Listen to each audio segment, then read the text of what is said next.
नमो नमः प्रेमिकपादुकाभ्यां सर्वत्र गोविन्दनामसंकीर्तनं गोविन्द जय बोल सद्गुरु महाराज की जय। മൂന്നാമത്തെ സ്കന്ധം വേദത്തിൻ്റെ സാരമാണ്. മൂന്നാമത്തെ സ്കന്ധം വേദത്തിൽ പൂർവമീമാംസ ഉത്തരമീമാംസ രണ്ട് മീമാംസ പറഞ്ഞാൽ ചർച്ച, ഉയർന്ന ചർച്ചയാണ്. വേദത്തിൻ്റെ വേദം വേദാന്തം എന്ന് നമ്മൾ എളുപ്പത്തിൽ പറയാം. വേദം ആദ്യത്തെ ഭാഗത്തിൽ കർമ്മങ്ങളെക്കുറിച്ച് പറയുന്നു. പിന്നെ വേദാന്തത്തിൽ ജ്ഞാനത്തെക്കുറിച്ച് പറയുന്നു. അതുകൊണ്ടാണ് ആദ്യം മൂന്നാമത്തെ സ്കന്ധത്തിൽ വരാഹ അവതാരവും പിന്നെ കപിലാവതാരം. വരാഹ അവതാരം കർമ്മത്തിൻ്റെ അവതാരം. എന്താ കാരണം? കർമ്മം ആണ് ആദ്യം വേണ്ടത്. കർമ്മം കൊണ്ട് ചിത്തശുദ്ധി നേടിയ ശേഷം പിന്നെ ജ്ഞാനത്തിലേക്ക് പോകണം. അതുകൊണ്ടാണ് ആദ്യം യജ്ഞവരാഹം. യജ്ഞം പറഞ്ഞാൽ യാഗം. യജ്ഞവരാഹൻ്റെ കഥയും അതിനുശേഷം ജ്ഞാനസ്വരൂപനായ കപില ഭഗവാന്റെ ഉപദേശവും വർണ്ണിക്കുന്നു. വേറെ മൈക്ക് നമുക്ക് ഇപ്പോൾ യജ്ഞവരാഹ അവതാരം നമ്മൾ കേട്ടു. വരാഹ അവതാരം കേട്ടാൽ വിമുച്യതേ ബ്രഹ്മപദാദപി ദ്വിജാഹ എന്നാണ് ഇതിൻ്റെ ഇത് വർണ്ണിക്കുന്നു. ബ്രഹ്മഹത്യ പാപം പോലും നശിക്കും.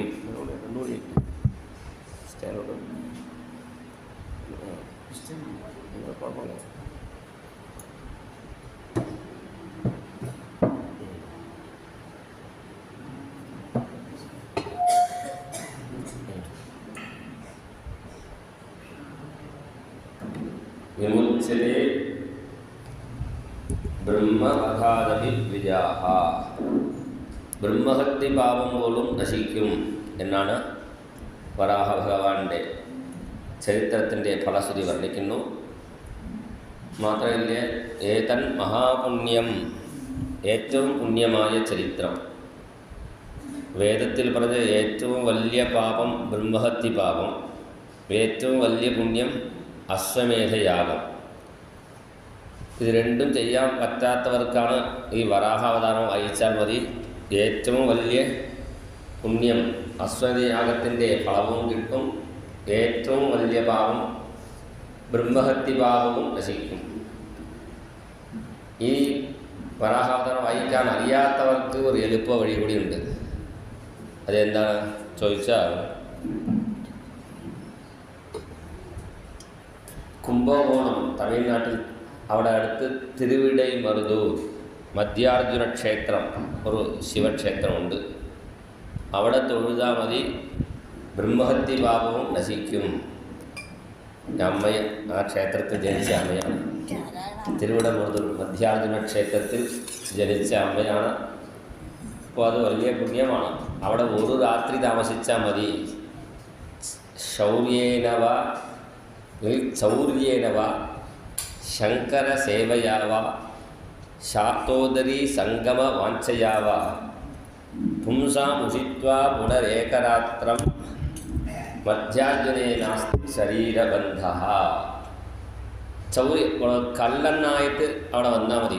ഈ ക്ഷേത്രത്തിൽ ഒരു രാത്രി അവിടെ താമസിക്കണം. ചൗര്യേനവ, മോഷ്ടിക്കുകയാണെങ്കിലും, ഇല്ലെങ്കിൽ ശങ്കര സേവയാവാം, മഹാദേവനെ സേവിക്കാനായാലും, ഇല്ലെങ്കിൽ ശാത്തോദരി, ഒരു വേശ്യയെ കാണാൻ വേണ്ടി വന്നാലും ഒരു രാത്രി ആ ക്ഷേത്രത്തിൽ താമസിച്ചാൽ മതി.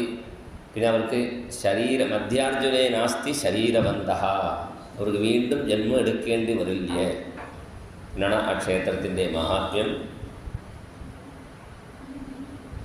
പാണ്ഡ്യദേശ രാജാവ് നായാട്ടത്തിന് പോയിട്ട് വരുന്ന വഴിയിൽ അദ്ദേഹത്തിൻ്റെ കുതിര അവിടെ കിടന്നുറങ്ങിയ ഒരു ബ്രാഹ്മണനെ ചവിട്ടി ബ്രാഹ്മണൻ മരിച്ചു. അപ്പോൾ ബ്രഹ്മഹത്യ പാപം വന്നു രാജാവിന്. അപ്പോൾ മധുരയിലിരിക്കുന്ന മീനാക്ഷി സുന്ദരേശ്വര സ്വാമിയോട് പ്രാർത്ഥിച്ചു, എൻ്റെ ബ്രഹ്മഹത്യ മാറ്റിത്തരണേന്ന്. ഭഗവാൻ പറഞ്ഞു, തിരുവിടമറുതൂർ വരുന്നോളൂ, മധ്യാർജുന ക്ഷേത്രം. അവിടെ വന്നു ആ രാജാവ്. അവിടെ വന്നപ്പോൾ അവിടെ ജ്യോതിസ്വരൂപനാണ് ഭഗവാൻ. ജ്യോതിർമയം മഹാലിംഗം എന്നൊക്കെയാണ് ആ ഭഗവാന്റെ പേര്. ആ രാജാവ് അമ്പലത്തിൻ്റെ ഉള്ളിൽ കടന്നപ്പോൾ ആ ജ്യോതിസ്വരൂപത്തിൻ്റെ അടുത്ത് വരാൻ പറ്റാത്ത ബ്രഹ്മഹത്തി ആ പാപം ആ വാതിൽപ്പടിയിൽ തന്നെ നിന്നു. ഭഗവാനെ തൊഴുതു പോകുന്ന വഴിയിൽ ഭഗവാൻ പറഞ്ഞു, വന്ന വഴി കൂടി പോകണ്ട, അവിടെ ബ്രഹ്മഹത്തി നിൽക്കുന്നുണ്ട്, അമ്മയുടെ നടവഴി കൂടി പോയിക്കോളൂ. അപ്പോൾ രാജാവ് ബൃഹത് സുന്ദര കുചാംബിക എന്നാണ് ആ അമ്മയുടെ പേര്. ആ അമ്മയും തൊഴുത് പുറത്ത് ചെന്നു. ഇപ്പോഴും ആ ക്ഷേത്രത്തിൽ തൊഴുന്നവർ ആദ്യം ശിവനെ തൊഴുത ശേഷം പോയ വഴി തന്നെ വരാൻ പാടില്ല. പിന്നെ അമ്മയുടെ നടയിൽ ചെന്ന് തൊഴുതിട്ട് വേറെ വഴി കൂടി പോകുള്ളൂ. കാരണം അതേ വഴിയിൽ വന്നത് തിരിച്ച് വീണ്ടും പിടിക്കും ബ്രഹ്മഹത്തി പാപം. പിന്നെ ആ ക്ഷേത്രക്കാർക്ക് അവിടെ അമ്പലക്കാർക്ക് അതേ ഇതിനെ പോയിട്ട് വരും. അത് അവർക്ക് പരിചയമായി പോയി ബ്രഹ്മഹത്യയോട്. അപ്പോൾ അവർക്ക് പേടിയില്ലേ. നമ്മളെപ്പോലെ തൊഴാൻ പോകുന്നവർ ശിവനെ തൊഴുതാൽ പിന്നെ അമ്മയെ തൊഴുതിട്ട് വരാം, ആ വഴി കൂടി വരാവും. ബ്രഹ്മഹത്യ പാപം നശിച്ചു. പിന്നെ അവിടെ ഒരു പ്രദക്ഷിണ വഴിയുണ്ട്. ആ പ്രദക്ഷിണ വഴിയുടെ പേരാണ് അശ്വമേധ പ്രദക്ഷിണ വഴി. അതിൽ ഒരു പ്രദക്ഷിണ വച്ചാൽ മതി, അശ്വമേധത്തിൻ്റെ ഫലവും കിട്ടും, ബ്രഹ്മഹത്യ പാപവും നശിക്കും. ഇവിടെ വരാഹ ചരിത്രത്തിൽ പറഞ്ഞ കാര്യമാണ്. ഏതൻ മഹാപുണ്യം, ഏറ്റവും വലിയ പുണ്യവും വിമുച്യതേ ബ്രഹ്മവധാദപി ദ്വിജാഹ. എന്നിട്ടും രാജാവിന് ആ കമ്പം ഉണ്ടായിരുന്നു. ബ്രഹ്മഹത്യ നശിച്ചാലും ചിലർക്ക് ജ്വരം മാറിയാലും അതിൻ്റെ നടുക്കം ഉണ്ടാവും. അത് മാറ്റാൻ വേണ്ടി അടുത്തൊരു അമ്പലമുണ്ട്, തിരുഭുവനം. അവിടെ ഭഗവാന്റെ പേരാണ് കമ്പഹരീശ്വരൻ. BP ഉള്ളവർക്കൊക്കെ അവിടെ തൊഴുതാൽ മതി. നമ്മുടെ തമിഴ്നാട്ടിൽ നിറച്ച് ക്ഷേത്രങ്ങളുണ്ട്. BP ഉള്ളവർക്ക് തൊഴാൻ ഒരു അമ്പലം, അതാണ് കമ്പം നടുക്ക് നീക്കുന്നവർ. ആദ്യമായി പരീക്ഷയ്ക്ക് പോകുന്ന കുട്ടികളൊക്കെ ഉണ്ടല്ലോ, അവിടെ തൊഴാറുണ്ട്. അവർക്ക് എത്രാളം ഉണ്ടാവില്ലേ ഒരു പേടി. അത് മാറ്റിത്തരുന്ന ഭഗവാനാണ് കമ്പഹരീശ്വരർ. പിന്നെ ഷുഗർ മാത്രമുള്ള വേറെ ഭഗവാനുണ്ട്, കറുമ്പീശ്വരർ. ആ ഭഗവാനക്ക് കറുമ്പ് വാങ്ങി സമർപ്പിച്ചാൽ മതി, നമ്മുടെ ഷുഗർ ഇല്ലാതാക്കും. പലവരുടെ അനുഭവമാണ്. അങ്ങനെ പല ക്ഷേത്രങ്ങൾ എന്തായാലും വരാഹാവതാരം, യജ്ഞാവതാരം. യജ്ഞം ചെയ്ത് കർമ്മങ്ങൾ ചെയ്ത് ചിത്തശുദ്ധി നേടിയ ശേഷം ജ്ഞാനത്തിലേക്ക് പോകണം. ഇപ്പോൾ MA പഠിക്കണമെങ്കിൽ ഡയറക്റ്റായിട്ട് MA പഠിക്കാൻ പറ്റില്ലേ. ആദ്യം LKGയിൽ തുടങ്ങിയാലേ MAയിൽ എത്താൻ പറ്റുള്ളൂ. MA പഠിക്കുന്ന കുട്ടിക്ക് തന്നെ MA ക്ലാസ് എന്താണ് മനസ്സിലാവില്ലേ. LKG കുട്ടിക്ക് MA ക്ലാസ് പഠിപ്പിച്ചാൽ ശരിയാവുമോ? അതുപോലെയാണ് ആദ്യം കർമ്മങ്ങൾ ചെയ്ത് ചിത്തശുദ്ധി നേടിയ ശേഷം നമ്മൾ കപിലാവതാരത്തിൽ എത്തിച്ചേരണം. അതാണ് ഇവിടെ കാണിച്ചു തരണം. ഭഗവാൻ ബ്രഹ്മാവിൻ്റെ നിഴലിൽ നിന്നും ഒരു മഹാത്മാ ഉണ്ടായി. ആ മഹാത്മാവിൻ്റെ പേരാണ് കർദമൻ.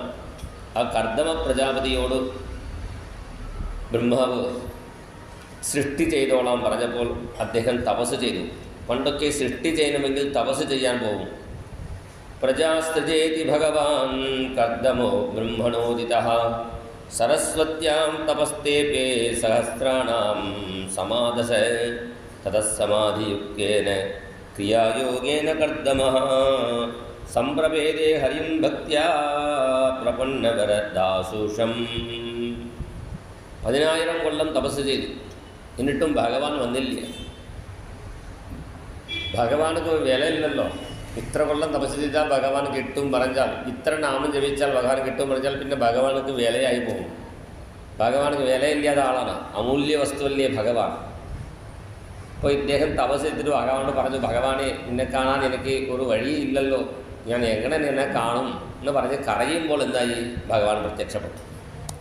എന്താ കാരണം? തപസ് പറഞ്ഞാൽ ശരീരത്തെ കഷ്ടം വരുത്തേണ്ടതാണ് തപസ്.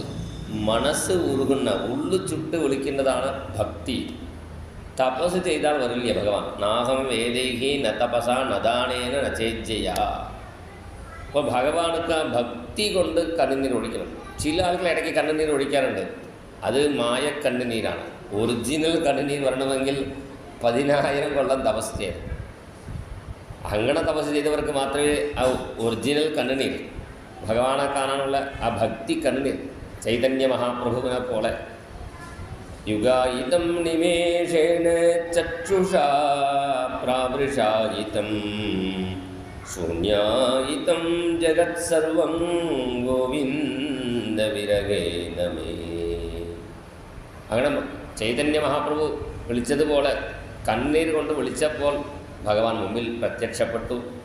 ഗരുഡോപരി കാളമേഘകമ്രം വിലസത്കേലി സരോജപാണിപത്മം ഹസിതോല്ലസിതാനനം വിഭോത്വം വപുരാവിഷ്കുരുഷേ സ്മ കർദ്ദമായ.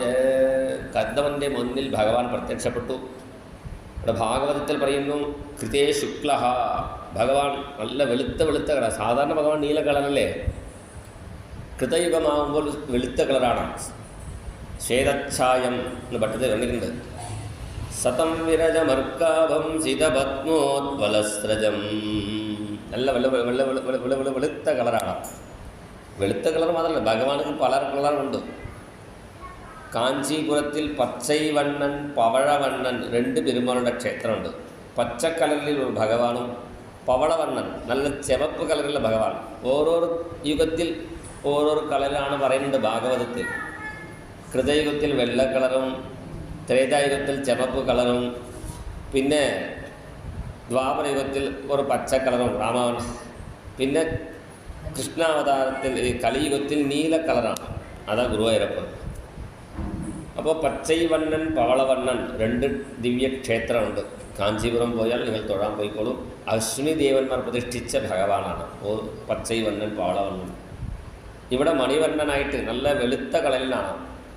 ശിതപത്മോദ്വലസ്രജം. നല്ല വെളുത്ത, സാധാരണ മഞ്ഞ പീതാമരമേ ഉടുത്താറുള്ളൂ. ഇവിടെ നല്ല വെളുത്ത വസ്ത്രമാണ്. ഭഗവാന്റെ വസ്ത്രം വെളുത്ത കളറായിരുന്നു. ഭഗവാന്റെ ആഭരണങ്ങളൊക്കെ വെള്ളക്കല്ല് വെച്ച വൈരക്കല്ല് വെച്ച ആഭരണമായിരുന്നു. ഭഗവാന്റെ കഴുത്തിലണിഞ്ഞ താമരമാലയും വെള്ള താമരയാണ്. ശിതപത്മോദ്വലസ്രജം. എല്ലാം വെളുത്ത കളറായിരുന്നു. പക്ഷേ മുടി മാത്രം കറുത്ത കളറായിരുന്നു. സ്നിഗ്ധ നീലാലകൗര. ഭഗവാനക്ക് മുടിയും വെളുത്ത കളറായാൽ അത് ഭംഗി തന്നെയാണ്. പക്ഷേ ഇവിടെ ശുകാചാര്യൻ പറയുമ്പോൾ സ്നിഗ്ധ നീലാലകൗരാത വക്ത്രാബ്ജം വിരജോംബരം. കേശങ്ങൾ മാത്രം നല്ല കറുത്ത കളറായിരുന്നു. ഭഗവാൻ അങ്ങനെ പ്രത്യക്ഷപ്പെട്ടു. ഭഗവാന്റെ മുഴുവനും രൂപം കാണാൻ പറ്റാതായി. എന്താ കാരണം? ഗരുഡനാണ് ഭഗവാനെ പിടിച്ചു കൊണ്ടുവന്നത്. ഗരുഡൻ്റെ പുറത്താണ് ഭഗവാൻ നിന്നിരിക്കുന്നത്. ഗരുഡൻ്റെ കിരീടം കുറച്ചുകൂടി വലുതായി. അപ്പോൾ ഭഗവാന്റെ മുഖം മാത്രം കാണാൻ സാധിച്ചു. ഭഗവാന്റെ മുഴുവൻ രൂപം കാണാൻ സാധിച്ചിട്ടില്ല. മുഴുവനും കണ്ടാൽ കൊള്ളാമെന്ന് വിചാരിച്ചപ്പോൾ മനസ്പർശസ്മിതേക്ഷണം. ഭഗവാന്റെ ഒന്നും പറയേണ്ട ആവശ്യമില്ല. എല്ലാം അറിയുന്ന കണ്ണനോട് ഒന്നും പറയേണ്ട കാര്യമില്ല. ക്ഷേത്രത്തിലൊക്കെ നമ്മൾ പോയാൽ നമ്മുടെ തമിഴ്നാട്ടിലൊക്കെ അങ്ങനെ സമ്പ്രദായമുണ്ട്. എൻ്റെ പേര് നക്ഷത്രം എല്ലാം പറയും. എൻ്റെ നക്ഷത്രം പേര് പറഞ്ഞ് അർച്ചന ചെയ്യണം. നമ്മുടെ നക്ഷത്രം പേര് പറയേണ്ട ആവശ്യമുണ്ടോ ഭഗവാനക്ക്? നമ്മുടെ ഈ നക്ഷത്രത്തിൽ ജനിച്ച ആൾ തന്നെ, ജനിപ്പിച്ച ആളാണ് ഭഗവാൻ. ഓരോരോ ആൾക്ക് ഒരു നക്ഷത്രം ഇട്ട് ജനിപ്പിച്ച ആളോട് എൻ്റെ നക്ഷത്രം ഇതാണ്, എൻ്റെ പേരാണ് പറയേണ്ട ആവശ്യമില്ല. അത് സമ്പ്രദായം നമ്മൾ പറയുന്നു, ഇത്രയേ ഉള്ളൂ. അപ്പോൾ മനസ്സുകൊണ്ട് ഭഗവാന്റെ മുഴുവൻ രൂപം കണ്ടാൽ കൊള്ളാം വിചാരിച്ചപ്പോൾ ഭഗവാൻ ചെയ്തു, ആ ഗരുഡൻ്റെ തോളിൽ കയറി നിന്നു ഭഗവാൻ. വിന്യസ്ത ചരണാംഭോജം അംസദേശേ ഗരുത്മത. ഇരുന്നിരുന്ന ഭഗവാൻ എഴുന്നേറ്റ് നിന്നു, മുഴുവൻ രൂപം കാണിച്ചു കൊടുത്തു. കർദ്ദവൻ്റെ ഗംഭീര സ്തുതിയാണ്. ദുഷ്ടം പദാദ്യാഖില സത്വരാസേഹി സാംസിദ്ധ്യമക്ഷ്ണോഹോ തവ ദർശനാന്നഃ. ഈ കണ്ണിൻ്റെ പ്രയോജനം ആ ഭഗവാന്റെ ദർശനമാണ്. അക്ഷ്ണോഹോ സാംസിദ്ധ്യം. അതുകൊണ്ടാണ് ഭക്തന്മാർ പാടുന്നു, കണ്ണനെ കാണാത്ത കണ്ണെന്തിന കണ്ണ കണ്ണെന്തിന കണ്ണ കണ്ണെന്തിന. കണ്ണനെ കാണാത്ത കണ്ണ കണ്ണെന്തിന കണ്ണ കണ്ണെന്തിന. കീർത്തനം കേൾക്കാത്ത കാതെന്തിന കണ്ണ കാതെന്തിന കണ്ണ കാതെന്തിന. കീർത്തനം കേൾക്കാത്ത കണ്ണ കാതെന്തിന കണ്ണ കാതെന്തിന. കണ്ണനെ കാണാത്ത കണ്ണെന്തിനാ കണ്ണ കണ്ണെന്തിനാ കണ്ണ നാമങ്ങൾ ചൊല്ലാത്ത നാവെന്തിനാ കണ്ണ നാവെന്തിനാ കണ്ണ നാവെന്തിനാ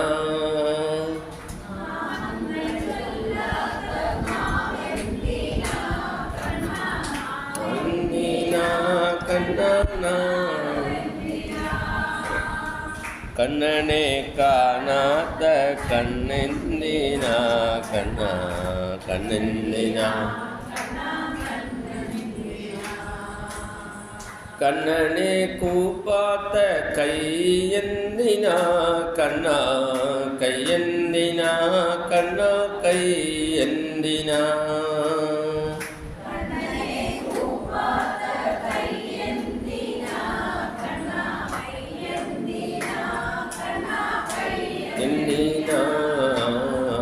കണ്ണനെ കാണ കണ്ണെന്തിനാ കണ്ണ കണ്ണെന്തിനാ കണ്ണനെ നമിക്കാത്ത ശിരസ്സെന്തിനാ കണ്ണ ശിരസ്സെന്തിനാ കണ്ണ ശിരസ്സെന്തിനാ കണ്ണനെ നമിക്കാത്ത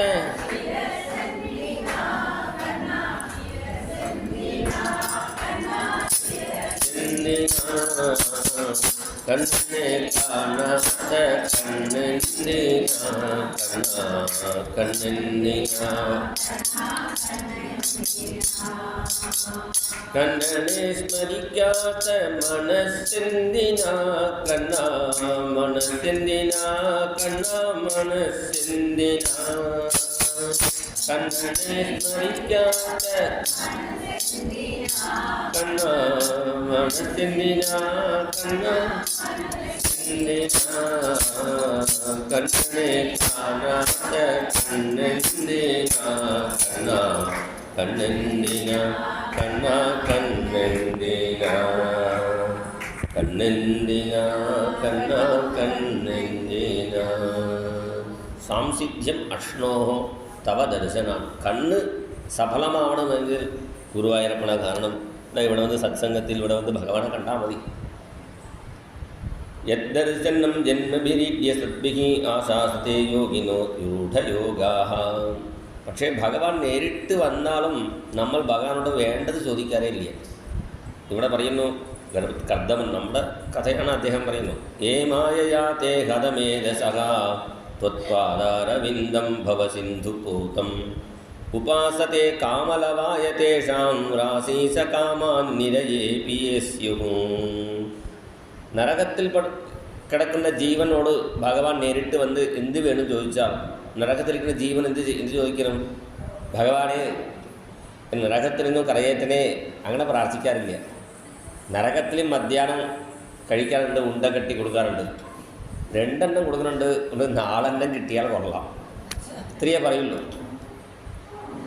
അതേപോലെയാണ് നമ്മളും. ഇത് നരകത്തിലിരിക്കുന്ന ജീവൻ്റെ കഥയല്ല. നമ്മളിപ്പോൾ സംസാരമാകുന്ന നരകത്തിലിരിക്കുന്ന നമ്മോട് ഭഗവാൻ മോക്ഷം തരട്ടെ ചോദിച്ചാൽ ഇത് മോക്ഷം വേണ്ട, ഞാൻ വീട് കൊണ്ട് പണിയുന്നുണ്ട്, അത് നന്നായിട്ട് പണിഞ്ഞ് കിട്ടിയാൽ കൊള്ളാം. ഭഗവാൻ പറഞ്ഞു നല്ല വീട് ഞാൻ വച്ചിട്ടുണ്ട് വൈകുണ്ഠത്തിൽ, ഓരോരാൾക്കും പ്രത്യേകം വലിയ ബംഗ്ലാവോളം വീട് വെച്ചിട്ടുണ്ട്, അത് വേണ്ട, ഈ വീട് കെട്ടി ഇവിടെ താമസിച്ച് പിന്നെ അങ്ങോട്ട് വന്നോളാം, ഇനി നമ്മൾ പറയുള്ളൂ. ഭഗവാനും ശരി പറഞ്ഞു കൊടുക്കും. രാശീശകാമാൻ നിരയേപി യേസ്യുഃ. പക്ഷേ ഭക്തന്മാർ അങ്ങനെയല്ലേ. ഭക്തന്മാർ എന്ത് ചെയ്യും? ലോകാശ്ച ലോകാനുഗതാൻ പശുശ്ച ഹിത്വാ ശ്രിതാസ്തേ ചരണാത പരസ്പരം തദ്ഗുണവാദസീതു പീയൂഷ നിര്യാപിത ദേഹധന്മാഃ. ചില ആളുകൾ ചോദിക്കും, ഭഗവാനോട് ഇങ്ങനെ ഭക്തി ചെയ്തുകൊണ്ടിരുന്നാൽ പിന്നെ കയ്യിൽ 10 കാശ് കിട്ടിയാലല്ലേ നമ്മളെ ബന്ധുക്കൾ നമ്മൾ നോക്കുള്ളൂ. എന്തെങ്കിലും വയ്യാതാകുമ്പോൾ കാശ് ഉണ്ടെങ്കിലേ ആൾ വരുള്ളൂ. പിന്നെ നമ്മൾ എന്ത് ചെയ്യും? വയ്യാതെ കിടപ്പാവുമ്പോൾ പൈസ ഉണ്ടെങ്കിലേ ആളുകൾ വരുള്ളൂ പറഞ്ഞാൽ അത് നാമം ജപിക്കാത്ത ആളെ വയ്യാതെ കിടക്കുള്ളൂ. നാമം ജപിക്കുന്ന ആൾക്ക് അത് തന്നെ മരുന്നാണ്. സീധു പീയൂഷ നിര്യാപിത ദേഹധർമാഃ. വിവേകാനന്ദ സ്വാമികൾ പറയുന്നു, മിക്കവാറും എല്ലാവർക്കും വ്യാധി വരാൻ 75% കാരണം അവരുടെ മണക്കവളയാണ്. മനസ്സ് എന്താവുന്നു, മനസ്സിൻ്റെ കവള കൊണ്ടാണ്, മനസ്സിൻ്റെ ഒരു ദുഃഖം കൊണ്ടാണ്, ശരീരത്തിൽ ആധി കൊണ്ടാണ് വ്യാധി വരുന്നത്. എനിക്ക് ഒന്നില്ല, എനിക്ക് BP ഇല്ല, ഷുഗർ ഇല്ല, ഇങ്ങനെ പറഞ്ഞ് വിചാരിച്ചാൽ എഴുന്നേക്കുമ്പോൾ ഇന്ന് ഷുഗർ എന്താവും, എന്നാൽ എപ്പോൾ രാവിലെ എഴുന്നേക്കുമ്പോൾ ഷുഗർ എന്തായി, BP എന്തായി, ഇങ്ങനെ വിചാരിച്ച് എന്നാൽ ഷുഗർ BP ഉണ്ടാവുള്ളൂ. എനിക്ക് ഒന്നും ഇല്ല, എനിക്ക് BPയും ഇല്ല, ഷുഗറും ഇല്ല, ഞാൻ ദൃഢഗാത്രനാണ്, അങ്ങനെ വിചാരിച്ച് എഴുന്നേറ്റ് വന്നു ഭാഗവതം പഠിക്കൂ, ഒന്നും ഉണ്ടാവില്ല. പിന്നെ വൈദ്യരുടെ അടുത്ത് എപ്പോഴും പോകാൻ പാടില്ല. കാരണം ഈ ഷുഗർക്ക് ഗുളിക കഴിച്ചവർ ഇതുവരെ ഷുഗർ മാറി എന്ന് ഒരാൾ പറഞ്ഞിട്ടില്ല. ഗുളിക കഴിക്കുന്നുണ്ട്, ഷുഗർ ഒപ്പം കഴിക്കുന്നുണ്ട്. എന്ത് ഗുളിക കഴിച്ചാൽ എന്ത് വ്യാധി മാറണ്ടേ? മാറുന്നില്ല. പിന്നെ എന്തിനാണ് കഴിക്കുന്നത്? എനിക്കിതുപോലെ ചില ആളുകൾ നടക്കുന്നുണ്ട്, എന്തിനാണ്? ഷുഗർ മാറാൻ വേണ്ടി നടക്കുന്നുണ്ട്, ഷുഗർ മാറുന്നില്ല, അത് ഒപ്പം ഷുഗറും ഒപ്പം നടക്കുന്നുണ്ട് നമ്മുടെ. അപ്പോൾ എന്താ കാരണം? നമുക്ക് ഒന്നും ഇല്ല വിചാരിച്ചാൽ മതി. അതുകൊണ്ട് കാരണം ഒരു ദിവസം ഭഗവാൻ വിചാരിച്ചിട്ട് ഒരു ദിവസം മുമ്പ് പോകാനും പറ്റില്ലേ, ഒരു ദിവസം കഴിഞ്ഞ് പോകാനും പറ്റില്ലേ. ഭഗവാൻ തീരുമാനിച്ച സ്ഥലത്തേ പോകാൻ പറ്റുള്ളൂ. അതുകൊണ്ട് വെട്ടത്തിരി പോലെ ഷുഗറോ BPയോ വാദമോ എതിരോ ആയിക്കോട്ടെ, നീയും എൻ്റെ ഒപ്പം വരും പറഞ്ഞ് അവരെയും വിളിച്ചുകൊണ്ട് ഗുരുവായൂർ ഭഗവാനെ തൊഴുതാൽ മതി. അവർക്ക് ഭക്തന്മാർക്ക് വ്യാധിയില്ലേ. സീധു പീയൂഷ നിര്യ, സീധു പീയൂഷം, ഇത് 2-3 സാധനമുണ്ട് ആയുർവേദത്തിൽ. ആസവം എന്ന് ഒരു സാധനം ഒന്ന് കിട്ടും. ആസവം നല്ല സ്വാദാണ്. പിന്നെ അരിഷ്ടം കുറച്ച് ബുദ്ധിമുട്ടാണ്. പിന്നെ കഷായം കൂടുതൽ ബുദ്ധിമുട്ടാണ്. ഇവിടെ കഷായം പോലെ സാധനമില്ല. ഭഗവാന്റെ സീധു പീയൂഷ നിര്യാപിച്ച ഭഗവാന്റെ കഥകളും ഭഗവാന്റെ നാമങ്ങളും, ഇതൊക്കെ ഉദാഹരണം വെച്ചാൽ ഭക്തന്മാരുടെ എത്ര കഥകളാണ്. ഹരിദാസ് സ്വാമികൾ, അദ്ദേഹം ചൈതന്യദേവൻ്റെ പ്രധാന ശിഷ്യനാണ്. അദ്ദേഹം എപ്പോഴും നാമം ജപിക്കാറുണ്ട്. ഹരേ രാമ ഹരേ രാമ രാമ രാമ ഹരേ ഹരേ, ഹരേ കൃഷ്ണ ഹരേ കൃഷ്ണ കൃഷ്ണ കൃഷ്ണ ഹരേ ഹരേ, ഹരേ രാമ രാമ രാമ ഹരേ ഹരേ, ഹരേ കൃഷ്ണ ഹരേ കൃഷ്ണ കൃഷ്ണ കൃഷ്ണ ഹരേ ഹരേ, ഹരേ രാമ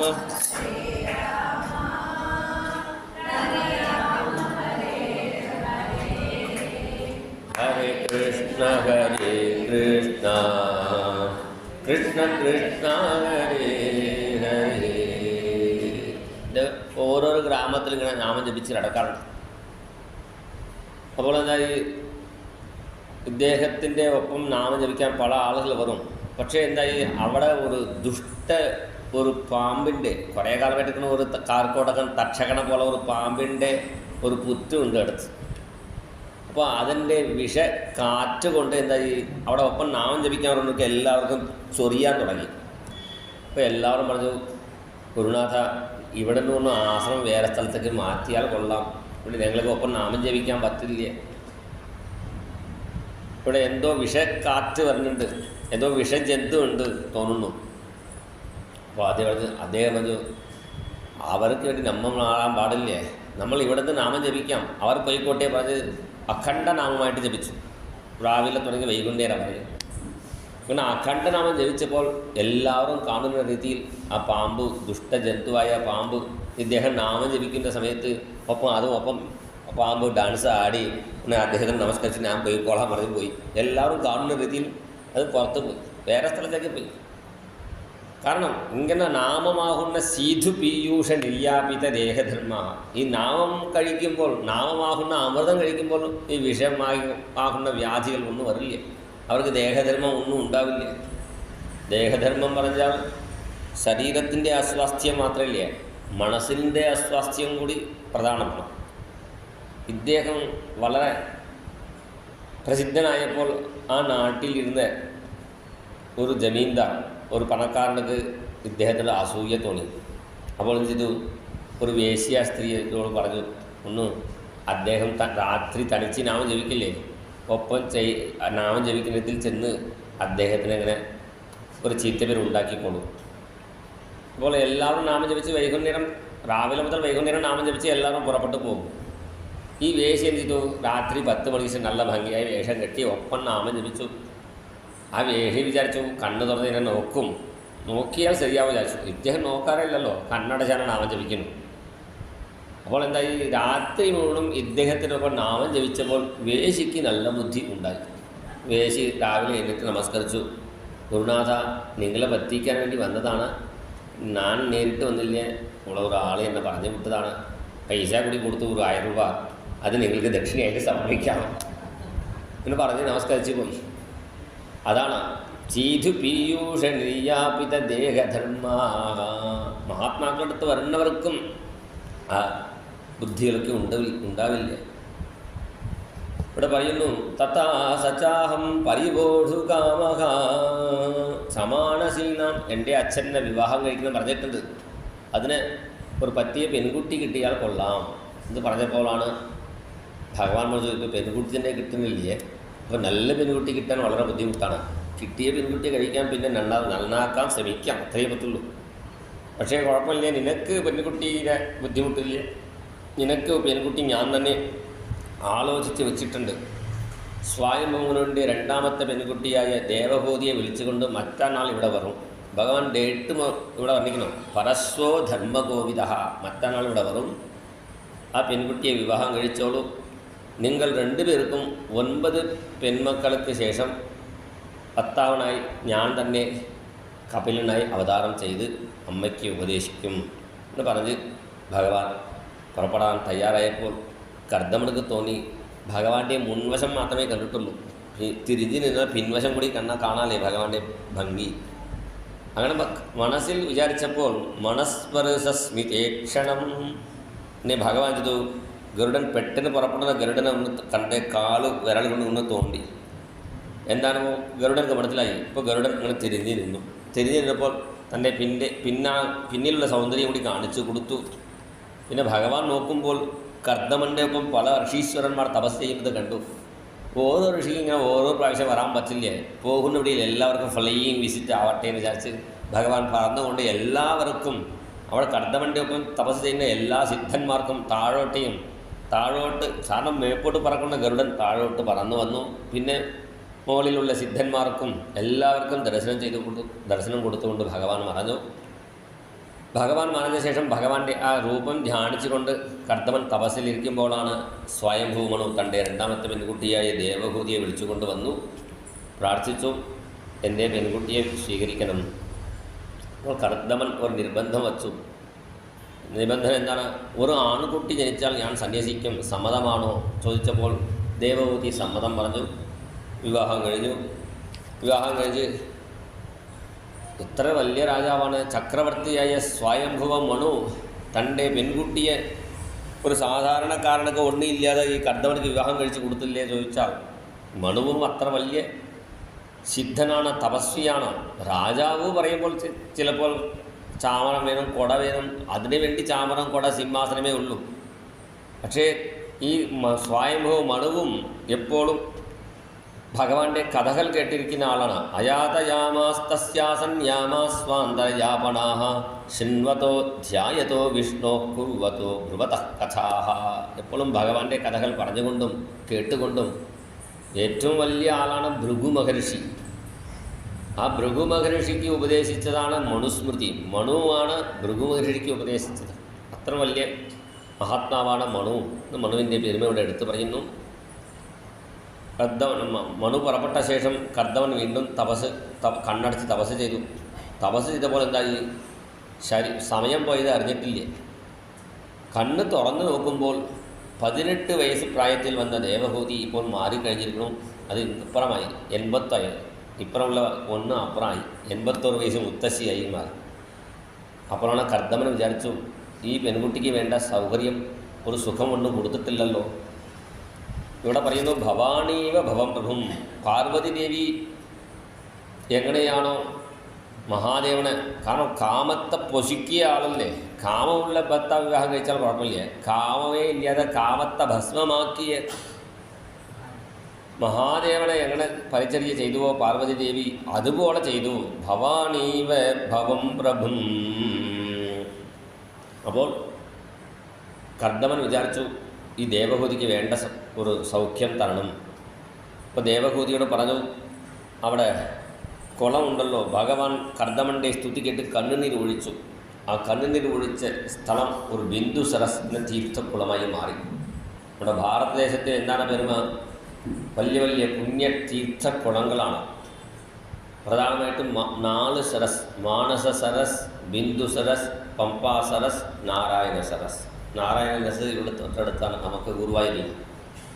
പിന്നെ പമ്പാ സരസ് അത് ഹംപി എന്ന സ്ഥലത്തിലാണ്. കർണാടക ദേശത്തിൽ പാ മുഴുവനും ഹാവായിട്ട് പറയും. നമ്മൾ 10 പറഞ്ഞാൽ അവർ 10 പറയും, നമ്മൾ പാല് പറഞ്ഞാൽ അവർ ഹാല് പറയും. അങ്ങനെ പമ്പാവ ഹംപ പറഞ്ഞ് ഇപ്പോൾ ഹംപി എന്ന പേരിലാണ് അറിയപ്പെടുന്നു. അവിടെ പമ്പാ സരസ്സുണ്ട്. പിന്നെ ബിന്ദു സരസ് അത് ഗുജറാത്തിലാണ്, ഇപ്പോൾ സൂക്ഷിച്ച് വെച്ചിട്ടുണ്ട്, സിദ്ധപൂർ എന്ന സ്ഥലത്തിൽ. മാനസ സരസ് കൈലാസത്തിലാണ്. ആ ഭഗവാന്റെ കണ്ണുനീർ വീഴുന്ന സ്ഥലമാണ് ബിന്ദു സരസ് തീർത്ഥം. അതിൽ കുളിച്ചിട്ട് വരണം പറഞ്ഞപ്പോൾ എന്നാൽ രാവിലെ തന്നെ കുളി കഴിഞ്ഞു എന്ന് പറഞ്ഞിട്ടില്ലേ? മഹാത്മാക്കൾ പറഞ്ഞാൽ മറുപടി പറയാൻ പറ്റില്ല. ശരി പറഞ്ഞ് വീണ്ടും 2ാമത്തെ തവണ കുളിച്ചു. 2ാമത്തെ തവണ കുളിച്ചപ്പോൾ എന്തായി? 81 വയസ്സ് മുത്തശ്ശിയായ ദേവഹൂതി കുളിച്ച് എഴുന്നേറ്റപ്പോൾ വീണ്ടും 18 വയസ്സുകാരിയായി മാറി, യുവതിയായി മാറി. ഇത് ഞാൻ ബാംബെയിൽ പറഞ്ഞപ്പോൾ ഒരു മുത്തശ്ശൻ ചോദിച്ചു, എവിടെയാണ് കുളം? ഞാനൊന്ന് വീട്ടിൽ വരാം എന്ന് പറഞ്ഞു. കുഴപ്പമില്ല, നമുക്ക് പോയാൽ ആശിഷാം യുവത്വം കിട്ടുമോ സംശയം, പുണ്യവും ഉണ്ടാവും. കാരണം ഭഗവാന്റെ കണ്ണുനീര് വീഴുന്ന സ്ഥലമല്ലേ. എന്തായാലും ദേവഹൂതി യുവതിയായി മാറി. കർദമനും ഒരു യുവാവിൻ്റെ രൂപം സ്വീകരിച്ച് ഒരു വിമാനം ഉണ്ടാക്കി 2 പേരും കുറച്ചു കാലം ഭൗതിക സുഖം അനുഭവിച്ച്. കാരണം ദേവഹൂതിക്ക് 9 രൂപം കൊടുത്തു. കർദമൻ 9 രൂപ സ്വീകരിച്ചു. 9 മാളികയുള്ള വിമാനം. ഇപ്പോൾ 9 ഫ്ലാറ്റ് 9 ഉണ്ടല്ലോ, അങ്ങനെ ഫ്ലാറ്റ് സിസ്റ്റം ആദ്യം തുടങ്ങിയത് കർദമനാണ്.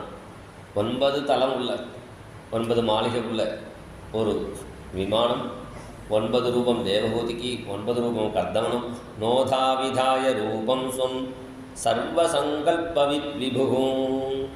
100 കൊല്ലം സഞ്ചരിച്ചപ്പോഴാണ് ദേവഹൂതിക്കും കർദമനുക്കും 9 പെൺകുട്ടികൾ ജനിച്ചു. അവരാണ് അണസൂയ, അരുന്ധതി മുതലായ പതിവ്രത സ്ത്രീകൾ. പിന്നെ കർദമൻ ഒരു ആൺകുട്ടി ജനിച്ച ശേഷം സന്യസിക്കാൻ വിചാരിച്ചിരുന്നു. പക്ഷേ ആൺകുട്ടി ജനിക്കുന്നേ ഇല്ല. ആൺകുട്ടിക്ക് വേണ്ടി കാത്തിരിക്കേണ്ട വിചാരിച്ച് അദ്ദേഹം രാത്രി പുറപ്പെട്ടപ്പോഴാണ് ദേവഹൂതി നമസ്കരിച്ച് പറഞ്ഞു, ഈ ജനിച്ച പെൺകുട്ടികൾക്ക് നല്ല ഭർത്താവ് അന്വേഷിച്ച് കൊടുക്കണം, അത് നമ്മുടെ കടമയാണ്. മാത്രമല്ല, എനിക്ക് ഒരു ആൺകുട്ടി വേണം. കശ്ചിത് സ്യാൻ മേ വിശോകായ ത്വയി പ്രവ്രജിതേ വനം. എൻ്റെ ശോകമോഹങ്ങളെ മാറ്റുന്ന ജ്ഞാനം ഉപദേശിക്കുന്ന ഒരു ആൺകുട്ടി വേണം. മാത്രമല്ല, നിങ്ങൾ ജ്ഞാനത്തോട് പോകുന്നുണ്ടല്ലോ, ആ ജ്ഞാനം കൂടി എനിക്ക് ഉപദേശം വേണം, ജ്ഞാനോപദേശം കൂടി വേണം പറഞ്ഞപ്പോഴാണ് കർദമനക്ക് ഓർമ്മ വന്നു, നമ്മുടെ മകനായി ഭഗവാൻ തന്നെ ജനിച്ചോളാൻ പറഞ്ഞിട്ടുണ്ട്. ഇതുവരെ ജനിക്കാത്ത കാരണം എന്താ? നമ്മൾ ചെയ്ത തപസ് പോരാ. കൂടുതൽ തപസ്സും പുണ്യവും ചെയ്യുമ്പോൾ മഹാത്മാക്കളായ കുട്ടികൾ ജനിക്കുള്ളൂ. പുണ്യതീർത്ഥേ കൃതം യേന തപഃവാപ്യതി ദുഷ്കരം തസ്യ പുത്രോ ഭവേദ്വസ്യഃ സമൃദ്ധോ ധാർമ്മികസുധീഃ. പുണ്യതീർത്ഥക്കുളത്തിലോ പുണ്യക്ഷേത്രത്തിലോ ആരാണ് തപസ് ചെയ്യുന്നുവോ കുറേ കാലം, അവർക്ക് നല്ല ധർമ്മബുദ്ധി ഉള്ള, സാത്വികമായ, ആരോഗ്യമുള്ള, അച്ഛൻ്റെ വാക്ക് പരിപാലിക്കുന്ന കുട്ടികൾ ഉണ്ടാവുന്നു. ഇപ്പോൾ മനസ്സിലായില്ലേ നമ്മുടെ കുട്ടികൾ പറഞ്ഞത് എന്താ അനുസരിക്കാതെ? കാരണം നമ്മൾ തപസ് ചെയ്തിട്ടില്ലേ. വിവാഹം കഴിഞ്ഞാൽ ഉടനെ ഹണിമൂൺ പോകാൻ തുടങ്ങി. ഹണിമൂൺ പോകുന്നതൊക്കെ പാശ്ചാത്യ കൾച്ചറാണ്. നമ്മുടെ സമ്പ്രദായത്തിൽ വിവാഹം കഴിഞ്ഞാൽ ദമ്പതിമാർ ആദ്യം കുലദേവക്കോവിലിൽ ചെല്ലണം, പിന്നെ പുണ്യക്ഷേത്രങ്ങൾ പോയി തൊഴണം. അങ്ങനെ ചെയ്യുന്നവർക്ക് വിവാഹം കഴിഞ്ഞ് 1 കൊല്ലം മിനിമം തപസ് ചെയ്യണം, അല്ലെങ്കിൽ 6 മാസം, അല്ലെങ്കിൽ ഒരു ക്ഷേത്രത്തിൽ ഒരു മണ്ഡലകാലമെങ്കിലും 2 പേരും തപസ് ചെയ്യണം. ഒരു നല്ല ധാന്യം കിട്ടണമെങ്കിൽ എന്ത് ചെയ്യണം? ആദ്യം ഉഴണം, ആ ഭൂമി ഒന്ന് നേരാക്കണം, പിന്നെ ഇടുന്ന വിത്തും നല്ല വിത്താവണം, അപ്പോഴേ നല്ല ധാന്യം കിട്ടുള്ളൂ. ഭൂമി പോലെയാണ് സ്ത്രീകൾ. വിത്ത് പോലെയാണ് പുരുഷൻ. രണ്ടുപേരും കൂടി തപസ് ചെയ്ത് 1 കൊല്ലം തപസ് ചെയ്ത് അങ്ങനെ തപസ് ചെയ്ത ആ ദമ്പതിമാർക്ക് ഒരു ആൺകുട്ടിയും അതുപോലെ തപസ് ചെയ്യുന്ന ഒരു ദമ്പതിമാർക്ക് ഒരു പെൺകുട്ടിയും അവർ തമ്മിൽ വിവാഹം കഴിച്ച് അവർ രണ്ടുപേരും 1 കൊല്ലം തപസ് ചെയ്ത് പിന്നെ അവർക്ക് ഉണ്ടാവുന്ന കുട്ടി എന്നെപ്പോലെ ഉണ്ടാവും എന്നാണ് വിവേകാനന്ദ സ്വാമികൾ പറയുന്നത്. അപ്പോൾ വിവേകാനന്ദ സ്വാമികളെപ്പോലെ നല്ല മഹാത്മാക്കളായ കുട്ടികൾ ഉണ്ടാവണമെങ്കിൽ അത് തപസ് ചെയ്യണം അച്ഛനമ്മമാർ. അതാണ് ഇവിടെ പറയുന്നു, ശ്രദ്ധയാ തപോ ദ്രവിണദാനൈശ്ച ശ്രദ്ധയാ ച ഈശ്വരം ഭജ. തപസ്, ദ്രവിണം, ദാനം, ദ്രവിണദാനങ്ങളൊക്കെ ചെയ്യണം. നന്ദഗോപൻ്റെ മകനായി ഭഗവാൻ വരാൻ എന്താ കാരണം? അമ്പരമേ തണ്ണീരേ സോരേ അരഞ്ചയ്യും എമ്പെരുമാൻ നന്ദഗോപാല. അമ്പരമേ വരുന്നവർക്ക് എല്ലാവർക്കും വസ്ത്രദാനം. വസ്ത്രദാനം വളരെ വിശേഷമാണ്. തുണി കൊടുത്താൽ പിടി പോകും, അങ്ങനെയൊക്കെ നമ്മുടെ പഴഞ്ചൊല്ലു തമിഴ്നാട്ടിൽ. വസ്ത്രദാനം ചെയ്താൽ നമ്മുടെ വ്യാധി കുറയും. പിന്നെ അമ്പരമേ തണ്ണീര്, ഇവിടെ എല്ലാവർക്കും കുടിക്കാൻ വെള്ളം. ചോറ്, ഭക്ഷണം, അന്നദാനം ചെയ്യണം. ചില ആൾക്ക് അന്ത്യസമയത്തിൽ വളരെ ബുദ്ധിമുട്ടും, യമദൂതൻ അങ്ങോട്ട് കേൾക്കും, ഇവർ ഇങ്ങോട്ട് കേൾക്കും, കുറഞ്ഞിങ്ങനെ കണ്ഠേ ഖുറഖുറായൊക്കെ ഇവിടെ വർണ്ണിക്കുന്നുണ്ട്. പെട്ടെന്ന് മരിക്കാൻ പറ്റുന്നില്ലേ ചില ആളുകൾ, അവർ വിചാരിച്ചാൽ പോലും പറ്റില്ല. എന്താ കാരണം? അവർ കുടിക്കാൻ വെള്ളം കൊടുക്കാത്ത ആളായിരിക്കും. കുടിക്കാൻ വെള്ളം കൊടുക്കാതെ ആൾ സുഖമായിട്ട് ജീവിക്കാൻ പറ്റില്ലേ, മരിക്കാൻ പോലും പറ്റില്ല. അത് സുഖമായിട്ട് നമുക്ക് ഈ ഉദാഹരണം എന്ന പ്രാണൻ കൊണ്ടാണ് മുമ്പോട്ട് പോകുന്നത് ഈ ജീവൻ. ഉദാഹരണം പോകുമ്പോൾ ഉദകദാനം ചെയ്തവർക്ക് മാത്രമേ വെള്ളം കുടിക്കാൻ, വീട്ടിൽ വന്നവർക്ക് പണ്ടൊക്കെ വന്നാൽ ചായയോ കാപ്പിയോ എന്തെങ്കിലും കൊടുക്കാറുള്ളൂ, എന്തെങ്കിലും വെള്ളമെങ്കിലും കൊടുക്കണം. അങ്ങനെ അന്നദാനം, അതേപോലെ ഉദകദാനം ഇതും ചെയ്യും. അതും ഈ മാസത്തിൽ ചെയ്യുന്നതാണ് ഏറ്റവും വിശേഷം. ഈ മാസത്തിൻ്റെ പേരാണ് പുരുഷോത്തമ മാസം. കാരണം ഇത് ഋഷികളൊക്കെ മളമാസം, അധിക മാസം എന്ന് പറഞ്ഞു പോയി. ഒരു മാസം അധികമായി 3 കൊല്ലാകുമ്പോൾ ഇങ്ങനെ വരും. അധിക മാസം ഈ സമയത്തിൽ ചെയ്യുന്ന സ്നാനം, ദാനം, തപസ്, സപ്താഹം, ഇതൊക്കെ നമ്മുടെ നാട്ടിൽ അത്ര പ്രസിദ്ധമില്ല. ഉത്തര ഭാരതത്തിലൊക്കെ ഓരോ വീട്ടിലും ഈ മാസത്തിൽ പുണ്യങ്ങൾ ആചരിക്കാറുണ്ട്. അധിക മാസം. കാരണം ഈ മാസം ഭഗവാനോട് പ്രാർത്ഥിച്ചു, ഭഗവാനെ എനിക്കൊരു പേരില്ലല്ലോ, ഓരോ മാസവും കാർത്തിക, വൈശാഖം, മാഘം ഇങ്ങനെ പേരുണ്ടല്ലോ, എനിക്കൊരു പേരില്ലല്ലോ.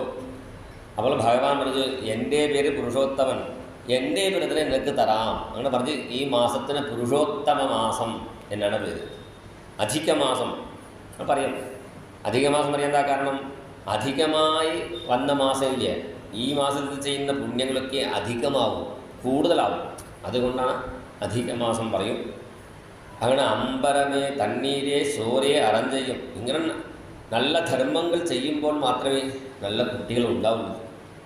അങ്ങനെ കർദമനും ദേവഹുതിയും പുണ്യകർമ്മങ്ങൾ ചെയ്തു ഭഗവാന്റെ നാമങ്ങൾ ജപിക്കുന്നു.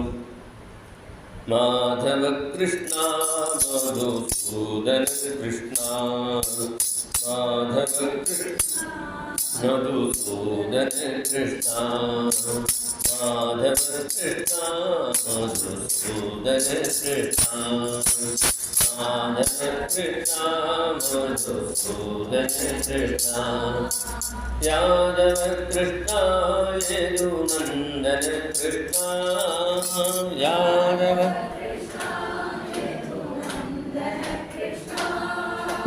മാധവ കൃഷ്ണ മധുസൂദന കൃഷ്ണ, മാധവ കൃഷ്ണ മധുസൂദന കൃഷ്ണ.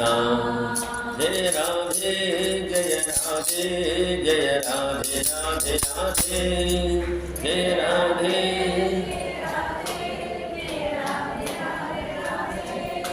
ജയ രാധേ രാധേ രാധേ രാധേ രാധേ രാധേ രാധേ, ജയ രാധേ രാധേ രാധേ രാധേ രാധേ. മാധവ കൃഷ്ണ മധുസൂദന കൃഷ്ണ, മാധവ കൃഷ്ണ മധുസൂദന. यादव कृष्ण यदुनंदन कृष्ण यादव